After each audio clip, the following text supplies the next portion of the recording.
The flats don't change. That is the first thing anyone learns about Hask. 14 years I ran the seed drying station on the eastern parcel, and in those 14 years, the horizon never moved. Same dust, same wind off the scarp, same low-slung sheds with their sheet metal roofs ticking in the afternoon heat. Same table in the kitchen module with one chair, one mug, one set of everything. I was not unhappy. I want to be clear about that. A woman can live a long time alone on the flats and not be unhappy, if the work is steady and the silence sits right. I dried grain for 5 settlements along the eastern corridor. The wagons came in with raw seed. I ran the thermal manifolds, kept the drying racks clean, logged the yield, and the wagons went out again. At night, I sat on the step with my back against the doorframe and watched the sky turn itself off. 14 years of that.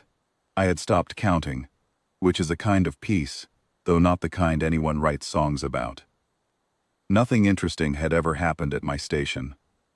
Once a season, the yield assessor came through, signed the log, and left. The rest was heat and wind and grain. The morning I found her was in the 14th year, early planting season. No wind, no dust up, no wagon expected for days. I walked out to the west shed to start the manifolds and heard something move behind the grain drums. Not a skidder, not vermin. A shift, the kind of sound a body makes when it pulls itself tighter into a space it has already outgrown. I pulled the shed door wide so the light hit everything. She was behind the third drum, pressed into the gap between the drum wall and the foundation brace. Gray skin, the color of rain-washed stone. Silver hair matted against her skull. Pointed ears, the tall kind, translucent at the tips where the morning light passed through. She was small, not child small but smaller than that. Her hands and feet were bare, and the soles were dark with ground-in dust, the kind you get from walking a long way over open ground, or being carried by someone who did. She looked up at me with eyes the color of wet ash, and she did not make a sound. She just looked. I crouched, both knees on the concrete. I do not know why I crouched instead of stepping back and calling the district line. I think it was the way she held herself, still, patient, watching, like someone had taught her how to be small and quiet, and she had learned the lesson beyond forgetting. She was holding something against her chest with both hands, a carved figurine, dark wood, about the length of my thumb. She held it the way you hold the one thing you have been allowed to keep. Dravani. I knew the word. Everyone on the eastern corridor knew the word. There had been a displacement column, Dravani refugees fleeing the Ganthek expansion, passing 60 miles north of us for most of the season. Aid convoys, transit stations, military cordons along the route to keep the column moving and the locals clear. I dried grain and did not get involved, but the relief bulletins came through on the same frequency as the yield reports, and I read everything. Someone had brought her here in the dark.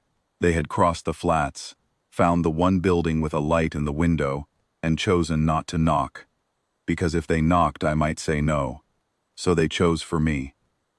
I held out my hand, palm up, empty, the way you do for something that has not decided about you yet. She studied it for a long time. Then she placed the figurine in my palm, gently, with both hands, the way you place something valuable into a space you hope is safe. I fed her. Rehydrated millet from the emergency stores, mixed with salt and a little oil. She ate sitting on the equipment bench with her feet dangling, so I put a crate under them. She ate slowly and carefully, and she did not take her eyes off my face the entire time. That evening, I moved drying racks in the west shed to open a space behind the back wall. I lined it with a blanket, set in a water flask and the figurine, and showed her that when I tapped the drum wall twice, she was to go into the space and stay quiet. She understood. She had been taught this before. I did not call the district line. I did not call anyone. They came the next morning. 3 of them on a stripped-down cargo skiff that kicked up dust a quarter-mile out. I watched them come from the step, mug in hand, the way I watched everything on the flats, without moving anything in my face. Ganthek contract crew. Not military, not officials. Salvage chasers. The kind of outfit that works the trailing edge of a refugee column and picks up whatever falls behind. They wore company badges, but their gear was personal, and their manners were their own. The tall one did the talking. He asked if I had seen a Dravani child. He used the word property. He said it the way a man says a word he has been handed and does not feel anything about. I said I had not. He asked if anyone had come through in the night. I said, "No one comes through the flats. That is why I live here." He looked at the sheds, then asked if they could check the east shed. I let them. There was nothing in the east shed but grain drums and manifold controls and grit in the corners. They did not ask about the west shed because I had padlocked it that morning and told them the thermal array was mid-cycle and the interior temperature would blister skin off a hand in 30 seconds. The tall one looked at the padlock, looked at my face, and decided the grain was not worth testing. That was a lie. The array was cold and had been cold since the day before, but they did not know how a seed dryer worked, and I was not going to teach them. They came back the next day, 2 of them, on foot, no skiff. They circled the station from the south, where the irrigation channel cuts through the scrub, and watched for a long time before approaching. I was ready. The child was in the space behind the wall. I had moved the grain drums in front of it and restacked the racks to look untouched.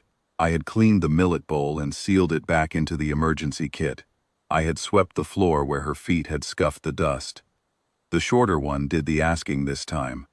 Same questions, same flat answers from me, same motionless face.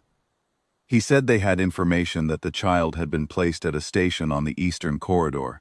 I said, there were 9 stations on the corridor, and mine was the least likely. I said I had lived alone for 14 years, and had every intention of living alone for 14 more. He watched my face. My face gave him nothing. 14 years on the flats will do that. Not as a trick, as a fact. They left. On the 3rd day, only the tall one came. He stood at the edge of the property line and looked at the station for a long time without approaching. I sat on the step and drank my tea. He could see me. I could see him. We stayed like that for the better part of an hour. 2 people on an empty plane, with nothing between us but dust and a decision I had already made. He turned and walked north. I watched him until the heat shimmer folded him into the sky. I waited 3 full days before I opened the space behind the wall. She was sitting with the figurine in her lap, and when I crouched down she made a sound for the first time. A small chirp, a breath with a note folded into it. Not a word in any language I knew, but I understood it anyway. I do not have a translation. I do not need one. I carried her into the kitchen module and set her in the second chair, the one I had brought from the equipment shed that morning. She sat with her feet on the crate and watched me cook, and after a while, her hand reached across the table and rested on the back of mine, light as paper, warm. I registered her as my dependent when the yield assessor came through at season's end. He looked at me and looked at the child and entered her into the station ledger under my family line without asking the kind of questions I had prepared answers for. He handed me the amended ration card and left the way he always left. Quickly, because nobody stays on the flats longer than they have to. The figurine sits on the shelf above the manifold controls now. She does not carry it anymore. She does not need to. She put it somewhere she decided was safe. I have 2 chairs at the table now, 2 mugs, 2 of everything. The flats still do not change, but I did.